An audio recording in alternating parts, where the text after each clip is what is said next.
அதுக்கு முன்னாடி ரொம்ப கேவலப்பட்டிருக்கேன். கேட்டுக்க, எல்கேஜிலே பட்டிருக்கேன். எல்கேஜில எனக்கு இன்னும் ஞாபகம் இருக்காது நடந்தது. எல்கேஜில பட்டது இன்ன வரைக்கும் ஞாபகம் வச்சிருக்கேன்னா பெரிய சம்பவம்னா ரொம்ப அசிங்கமான ஒரு ரொம்ப ஆக்வர்ட். நிறைய பேருக்கு நடந்திருக்கலாம் இது. நான் வந்து எல்கேஜி டைம்ல வந்து எல்லாரையும் சாப்பிட வச்சு தூங்க வைப்பாங்க. சரியா, மதியானத்துக்கு தூங்குறதான். நானே தூங்கிட்டு இருக்கேன், அப்படியே தூங்கிட்டு இருக்கேன். திடீர்னு வந்து ஒருத்தங்க தொடையில அப்படி தட்டுறாங்க. சரியா, யாரா அப்படி இருந்துச்சு பார்த்தா, என்ன உச்சா போய் வச்சிருக்க அப்படின்னு. நான் உச்சா போயிட்டேனா அப்படின்னு சொல்லிட்டு பேண்ட் நனைஞ்சிருந்துச்சு. நானும் உள்ள கையெல்லாம் விட்டு ஜெட்டிலாம் நனையவே இல்லை. கையை விட்டு எல்லாம் ஈரமா இருக்காங்க. நான் பயந்துட்டேன். என்னடா என்ன பண்ண போறேன் அப்படியே மேல பாத்துட்டு அதுக்கு ஆயமா கூப்பிடுறாங்க. மேம் ஆயாவை கூப்பிட்டுவாங்க அப்படின்னு மேம் கூப்பிடுறாங்க. அந்த ஆயமா வந்துட்டு என்னை வந்துட்டு, ஏன் நீ உச்சா வந்தா சொல்ல மாட்டியா, போக மாட்டியா, பாத்துக்கு ஒன்னா ஒருத்தன் பேண்ட் ஈரம் பண்ணிடுறாங்க ஒரு நாளைக்கு அப்படின்னு சொல்லிட்டு நீ வேகமா கூட்டிட்டு போறீங்க. ஆயமா மட்டும் ட்ரெஸ்ஸை கழட்டி விட்டுருச்சு.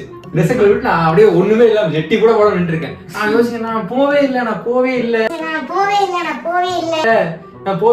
போய் பேசிட்டு இருக்கேன். நீ திரும்பி விட்டுருவேன். நான் அழுகிற மாதிரி ஆயிட்டேன். அப்புறம் என்ன வந்துட்டு அப்ப அங்க சின்ன பாப்பாங்களா ஏதாவது யூரின் போயிட்டாங்க இல்ல பேண்ட் நினைச்சாங்க. அங்க ஒரு ட்ரெஸ் ஒரு பேக்கேஜ் இருக்கும் டப்பால். அதுல இருந்து ஒரு ட்ரெஸ் எடுத்தாங்க. ட்ரெஸ் எடுக்கும்போது இதை போட்டுட்டு உள்ள போ அப்படின்னாங்க. வச்சிருக்காங்க.